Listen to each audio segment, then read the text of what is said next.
Il est tout puissant, mes amis. Il est tout puissant.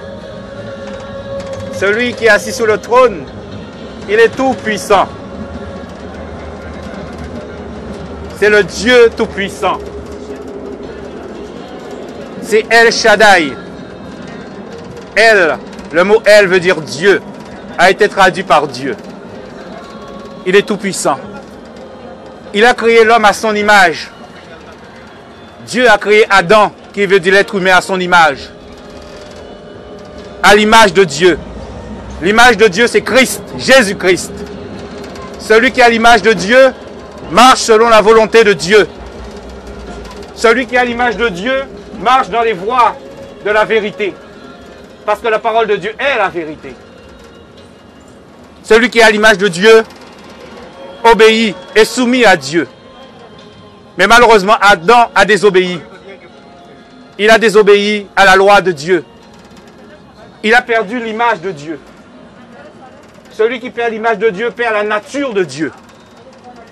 Il perd les caractères de Dieu. La bonté, l'amour, l'humilité, l'obéissance.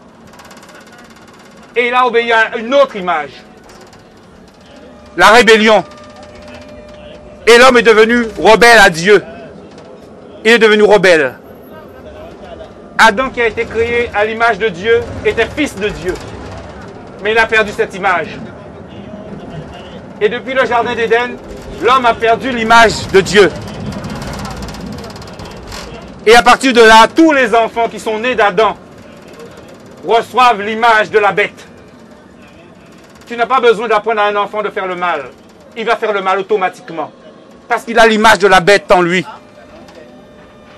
Mais Dieu nous dit la parole qui est la parole, s'est manifesté en chair. Il est venu, il a pris forme humaine pour te redonner son image. Parce que sans l'image de Dieu, tu ne peux pas aller au ciel. Sans Christ, le Fils, tu ne peux pas aller au ciel. Alors Dieu veut enlever cette image en toi. L'image, c'est la mauvaise nature qui est en toi. La nature qui te fait faire le mal. Le mal n'est pas Dieu. Le mal, c'est le diable. Et Jésus veut enlever cette image en toi. Alors c'est pour ça qu'il dit aux hommes, venez à moi. Et je vais vous ôter cette image. Je vais vous ôter cette nature, cette mauvaise nature, ce mauvais caractère que tu as dans le cœur, qui ne plaît pas à Dieu, qui ne plaît pas au Tout-Puissant. Et c'est ça qu'il veut, ôter cette image. Alors Jésus dit, venez à moi, vous qui êtes fatigués, chargés, et je vous donnerai du repos. Je vous donnerai mon image. Vous serez à ma ressemblance, à la ressemblance de Dieu, à la ressemblance de Christ.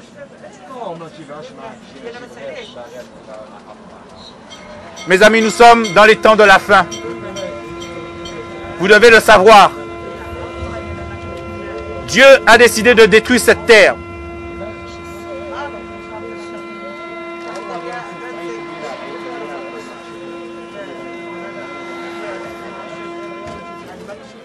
Et pour cela, mes amis, vous devez sauver vos vies, vos âmes. Contrairement à la religion, Dieu ne te demande pas d'aller quelque part. Le Créateur ne te demande pas de suivre un homme. Il dit même maudit celui qui se confie en l'homme. La religion vient de l'homme. Il est écrit dans la Bible que Satan a été chassé du ciel. Il a péché au ciel. Il a désobéi. Il a été chassé avec un tiers d'anges. Un tiers. Ce sont des démons, des esprits impurs. Ils se font passer pour des dieux. Vous voyez? Et c'est eux qui possèdent les corps. Si tu mens, ça veut dire qu'à l'intérieur de toi, il y a un esprit qui ment. Il y a un esprit de mensonge. Vous voyez? Seul Jésus peut ôter cet esprit en toi. Son nom veut dire la délivrance, le salut. Il veut te libérer de cette mauvaise nature qui est en toi. Sans Jésus, tu ne peux pas faire le bien. C'est impossible. Tu vas prier autant de fois que tu veux, mais le mal sera toujours accroché à ton cœur. Dieu est saint. La sainteté, c'est sans mal, sans péché. Dieu dit, tu ne tueras point et tu tues. Donc tu vois bien que ce n'est pas Dieu que tu suis. Il n'a pas changé. Il veut ôter cette image en toi, Jésus. Les choses de Dieu sont spirituelles. C'est pour ça que l'homme ne comprend pas les choses de Dieu. Mais si tu ouvres ton cœur à Jésus, la Bible appelle ça la naissance spirituelle, la naissance nouvelle. Tu dois naître comme un enfant, spirituellement, parce que tu n'es que chair. Et si tu n'es pas né spirituellement, tu ne comprendras pas les choses de Dieu.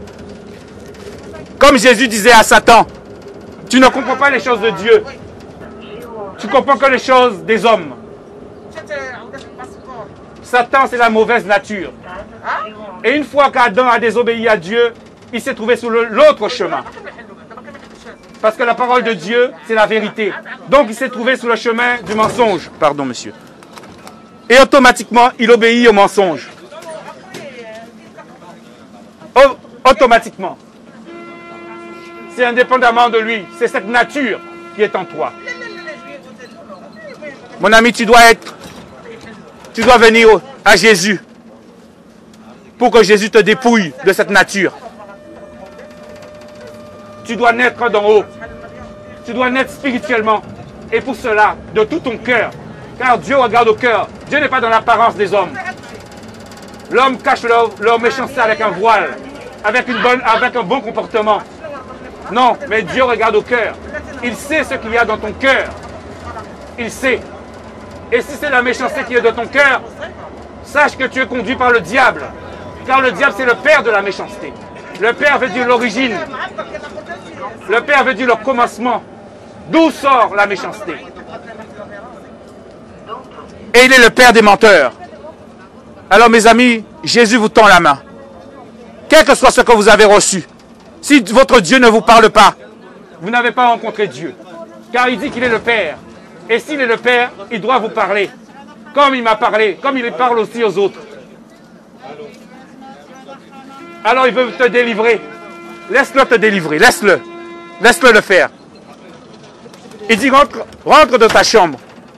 Ta chambre peut être ton cœur. Ta chambre physique. Ferme la porte qui est là et invoque ton Père qui est là. Il est là avec toi, il est esprit. À l'intérieur de ton corps, il y a un esprit. Il y a aussi une âme. Le Seigneur dit l'homme retournera à la poussière, mais il parlait du corps. Le corps est comme une maison. C'est une maison, c'est une tente. Tu es dedans pour un temps. Mais il y a ton esprit et ton âme. Et il est écrit que l'homme, après la mort vient le jugement. Il est réservé à l'homme de mourir qu'une seule fois. Puis vient le jugement. Mon ami, Dieu nous attend. Il est le commencement et la fin. Il est le commencement de ta vie. Il a soufflé dans tes narines. Il t'a donné le souffle de vie, Jésus. Mais il est aussi la fin. Alors il t'appelle. Ne rejette pas la parole. C'est une main tendue. Il dit, si vous entendez sa voix, si vous entendez sa parole, non, Dieu, si ce n'est pas vos cœurs. Que Dieu vous bénisse. Pardon. Oui.